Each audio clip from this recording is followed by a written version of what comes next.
Hi, I'm Ms. B with ICES Education at Bud Carson Middle School for the City of Hawthorne, and today we're going to learn the very first step when it comes to knitting, which is called casting on. To learn how to do this step, you're going to need a ball of yarn or some sort of string, a pair of knitting needles, or if you don't have any knitting needles around, you can use a pencil or any long type of instrument. It can be a marker, a paintbrush, a pen, really anything you have will work just fine. Just use what you have around you. So the first step is we're going to tie a knot around the knitting needle. So just a simple knot, tie it onto the needle. Okay, so when you're working, you're going to make sure to not work with this little short end piece. Always work with the piece that's attached to the ball of yarn. So you're going to make an L with your hand, and with these 3 fingers you're going to grab the yarn on the bottom just like this, and you're going to, these 2 fingers are going to go like this. Okay, just like that. So once again, the thumb goes under,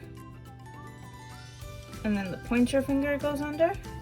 So you're going to have this loop in here. So in here you're going to be able to see that you have a loop formed on your index finger, and you're going to stick your knitting needle inside that loop, and you're going to pull. Okay, and then you're going to have another loop onto your thing. So once again, 3 fingers holding this. There we go. So your 3 fingers, you have your yarn, your thumb goes under, goes under, your middle finger points up, so now you can have kind of look at your hand like that, and then always point forward. And in that little loop that you've created, you stick your needle and you pull. So just keep doing this over and over. Once you kind of have the hang of it, you kind of might not need to put both your fingers. So look, see how I'm pulling it? My thumb is still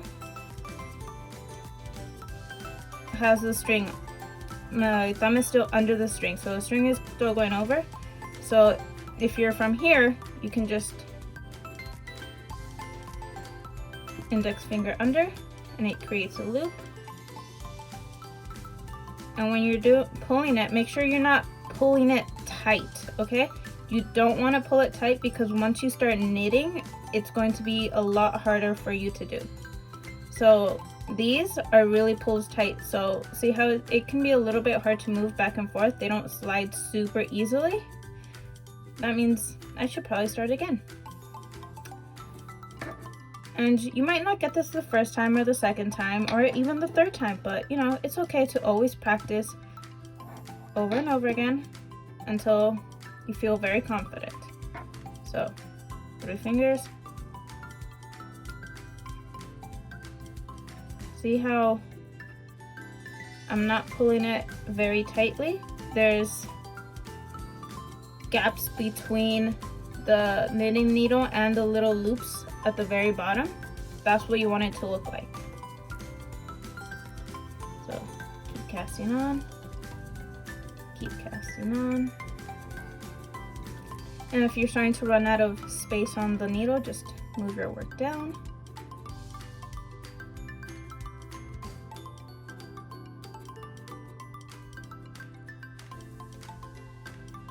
Keep in mind to not be pulling it tight. It might look a little uneven at first, but that's okay. That's why we learn to practice. Practice makes progress.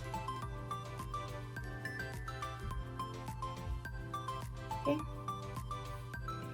And however many stitches you have, little loops you have on your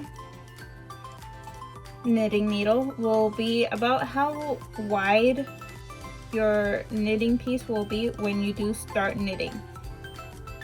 So if I want it to be a big piece, I would just keep going.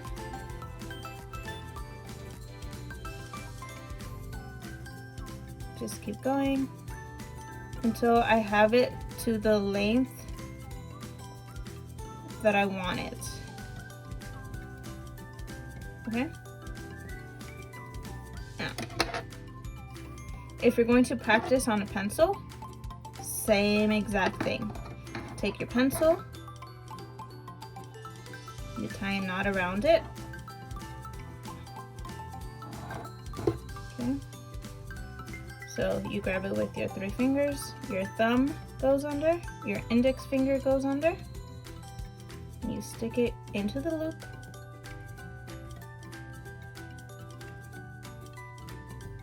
Just like before. Okay.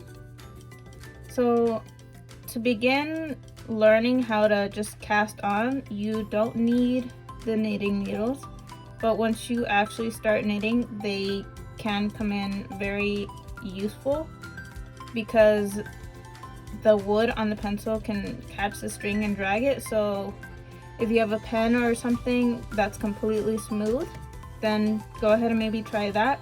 But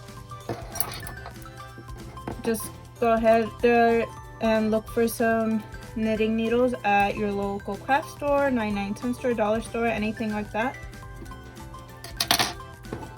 and practice casting on.